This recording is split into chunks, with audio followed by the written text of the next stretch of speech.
Hey everybody, welcome to 2022 with Obscurities in Miniatures. And today I do not bring you a weekly painting progress because we aren't really even a week into 2022, which I had to keep remembering to say.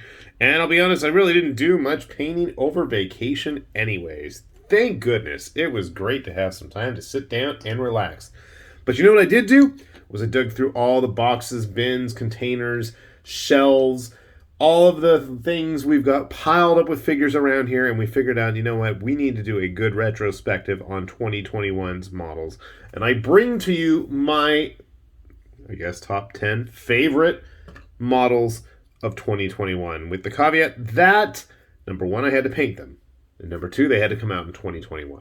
So, there's no particular order here, but we will just get the ball rolling. One of my first favorites was our Limbo Division Oni friend here. Whee! I thought she had a fancy base underneath. I dig Limbo Division stuff. Number one, they're just kind of a different take on the sci-fi setting. Yeah, they're super pin-uppy, but, you know, judging by the fact that I love the Kingdom Death stuff, that shouldn't come as any surprise. I dig the model. It was a challenge to paint. She's actually much more clothed than a lot of the other models that Limbo Division's done. They have some interesting looking models coming out for the start of 2022, and hopefully we'll see those on this channel in the near future. But I dig the pose. I dig the big sword. Gave me flashbacks as I drop her once more to the SNK versus, not SNK versus Capcom. It was the Super Robots Original Generations. There was a character that had a bunch of swords all stashed up like that, like the Wilderwerger from the Super Robot Wars. Anyway, I'm rambling about it at this point, but I dig this model. Another model I really dig, and this one is questionable as to whether it came out in 2021 or not. I checked my videos and I checked online. Technically, they were supposed to be released at the end of 2020, but you all remember what a fun time that was. And that is the Paladin Knightly Night Girl from the Echoes of Death 3 model. This is probably one of my favorite Kingdom Death models. She's plastic. She's quite large, almost as large as our Limbo Division friend here. And Limbo Division is exceptionally big. And she's just got a big, giant sword. And it just really clicks with me on a lot of levels. Lots of different textures, lots of different materials there, lots of different color choices. And while I may not be the best painter, and you can see she's got her ink-smeared eyes, or the most attentive gamer, considering I still haven't gotten that far in Kingdom Death. Yeah, she's one of my favorites, though. All right. You'll have to forgive me, but I cannot remember most of these names. But thankfully, what I will do is give you links to find all this stuff yourself. Our next one is a 3D printed model. This was from Cast and Play. This was part of their Depths Below set of demons and whatnot. And I just dug this guy. I want to say he was called like Thanatos or something like that. But considering he was a single piece, I was super impressed with the wings, the ragged flowing skirt armor, the big double-bladed staff, triple-bladed on both ends. I don't know if that made sense, but whatever. Just a cool model overall, and one that I would love to give a shot at enlarging it and doing it at a higher resolution on the printer. I am hoping we will be seeing a new printer for 2022 in the abode of High Lord Tamburlaine. If all goes according to Keikaku. We'll see. All right, another printed one here. The Minoan Captain. This guy just hits a lot of the same buttons. Big, bulky, lots of bling. Really fancy. I dig it. I've always liked the Custodes types. And I also like when people start to kind of do their own take on a lot of the grimdark 40K aesthetics. And I think Atlan Forge here, who made this guy, have really got some nice models they've been pushing out lately, and I definitely am looking forward to seeing what they have in the future as well. But this guy especially, just big bronze and gold and lots of flash. Really enjoyed that, and the custom base help too. And he's huge. I mean, even by Terminator standards, he's huge, and I like that. I enjoy big things. As I get older and my eyesight gets worse and worse, larger scale isn't always a bad thing necessarily. Sadly, most of the large scale stuff that I really wanted to show up, I didn't do any painting on. I would have loved to have had Lord of the Prince big Godzilla guy up here, or Mini Monster Mayhems, giant demon Valkyro or whatever he was called, Balrog looking dude. But I didn't get them painted, so I'm gonna put honorable mentions for them down at the bottom. All right, let's see what else. All right, here's another printed one.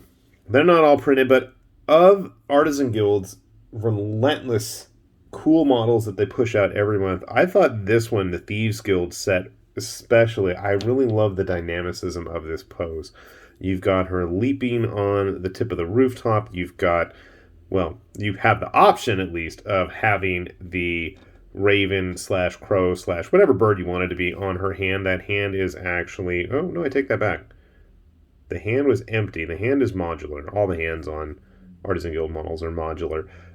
The bird is attached to the cape, which is attached to the body. So I just thought this was a really cool pose. It was going to be either her or the undead captain with his cape, shooting outwards as he's about to whip out his sword. That was another one, but I think she won. Simplicity always works well as well. All right, we had to have a Conquest model in here, and I had a really tough time. I was going to go with one of the resins, but you know what? I went ahead with the plastic. I want to say these are the blooded, right? Because he's got the two blades. The plastic kind of commander option of these guys. I feel like I actually did a decent job painting him, number one, but number two, I think he perfectly encapsulates the look of the Wadroon for Conquest. Yeah, the Apex Predator may be a big, magnificent, massive model, but I think in terms of just basics, this guy really fits the bill. I think he came out really cool, and I really dig the helmet. And I actually would love to see like a whole unit of guys like with, skull masks on. I think that would look really cool. All right, so I don't think it'd be fair to not have any GW models up here to show off. I had a couple of them, and I'm just gonna show them off because hey, you know what? It's my channel, and I don't really care. Definitely the Lord Imperator. I like he's got. Again, you might be noticing a pattern here. I like a lot of clutter on my models. I don't need simplicity. He's got lots of stuff going on. We've got like the engravings on his head dress thingy. We've got the badges, we've got the weapons everywhere, he's got sashes, he's got scales, he's got plates, he's got cloth, he's got cord, he's got feathers, he's got different types of feathers. There's just a lot to do with this model, and I think they really knocked it out of the park with this guy. Another strong choice probably would have been the chamber leader of the Hammers of Sigmar, whose name is escaping me, who's also quite an impressive looking model, but I'm not finished with him, so the Lord Imperator gets that one. Another one that I thought was particularly impressive this year was Canon of Canaan's Reapers in Warhammer Underworlds. While the Osiarch Bone Reapers, I know people have their feelings one way or the other toward them, but overall, I thought this model of the whole bunch really, really struck a chord with me. Very impressive just in terms of, he exudes presence, I think, especially when paired up with all of his little cronies. He looks cool. He looks impressive. And to me, this guy right here was, worth the ticket price for the entire warband. At least before GW priced me out of the game. We won't mention that. I don't know. Maybe if I ever find the new set on discount, I might pick it up still. And lastly, I needed to throw one more GW figure in here. Radikar. I really like the Radikar model. I like his vaguely Cossack-like Eastern European flair with both his weapons and his gear. The double-headed white wolf. Well, I know it's two different wolves, but you know what I mean. I just think he turned out quite impressive. I'm glad to see that the Cursed City is coming back into print so people who want it can get it. At least I'm content with the fact that I've got the big boss man himself in both forms. I was going to grab his other one, but I don't know where I put it. All right, this might come as a surprise to you, but this next model I thought was one of the most coolest kits of 2021, and that is the Canon Fodder from Wargames Atlantic. Yeah, he's really simple, but you know what? That's the beauty of it. I have seen so many different crazy combinations and custom jobs that people have done, and just even a different paint job alone on these dudes is going to give you something completely different. The arms are going to be swappable with just about everything, number one, that Wargames Atlantic's made, but you can throw on all kinds of other companies' junk, and it's going to look just as effective and impressive. In fact, I've got a video that I'm going to have to put up this year. But these guys, I think, for whatever you end up doing with them, there's so much potential. I've been playing around with mine, and I can't wait to show you guys what I've been screwing around with them as well. But I think that's been an awesome kit this year. And then, I guess just to round things off, here is my one model that technically wasn't exactly 2021, I think, when it came out, but I don't care because I loved it so much. And I know I've shown it a ton on this channel, but that is this Artel Meganob guy. I painted him in 2021 at least, so like I said, it's my channel, it's going to count. I love this figure. I've already painted up his buddy, and I'm probably going to get the third to make a trio. And they must be selling good for Artel because in October 21, they even put out extra custom parts for these guys. And the cool thing is, if you buy any of the three, they're completely modular. Save the parts from them. You can bash them to your heart's content. And who wants a bunch of piddly little, twerking orcs with their butts sticking out when you can have big, giant badasses like this thing? I love this model. It's got a good heft to it, got a good size to it, got plenty of options of things you can do with it. What more is there to like? Easy cleanup. I mean, nice little custom base there. I like it a lot. And finally, one last one. We had to have this model just because I could not resist it when I saw it, and he's constantly hanging out on the table with me, and that is the Dragoniborn from Bite the Bullet. He is a Dragonborn Oni. And while I may not have the most impressive paint job, it absolutely is one of my favorite models that came out this year. I think Bite the Bullet really knocked it out of the park with this guy. You guys know I love the samurai stuff.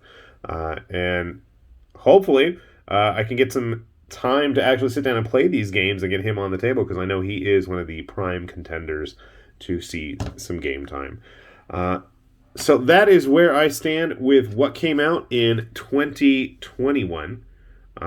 Definitely some cool models this last year, and I don't know about you guys, but I'm looking forward to seeing what 2022 has to offer. And I gotta say, we've had some strong contenders, like 3 days into the month. I can tell you right now, I'm looking at some of the stuff like the big old Carcadon monsters that Lord of the Prince got, looking at the stuff that Limbo Division's got.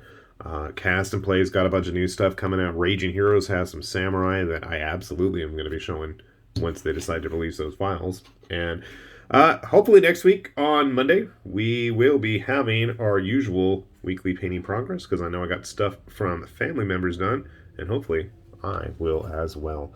As always, want to say thank you to everybody for continuing to support us over the years. Thanks to everybody who's supporting us on Patreon, and thanks to you who are sitting there watching this and listening to me rambling on. If you're interested in any of these models, I will have links down below for you, because that's half the fun, is sharing and enabling my enjoyable addictions with you guys. With that said, this has been High Lord Tamberlane with Obscurities and Miniatures, saying thanks for watching, and see you back here soon in 2022. Bye-bye.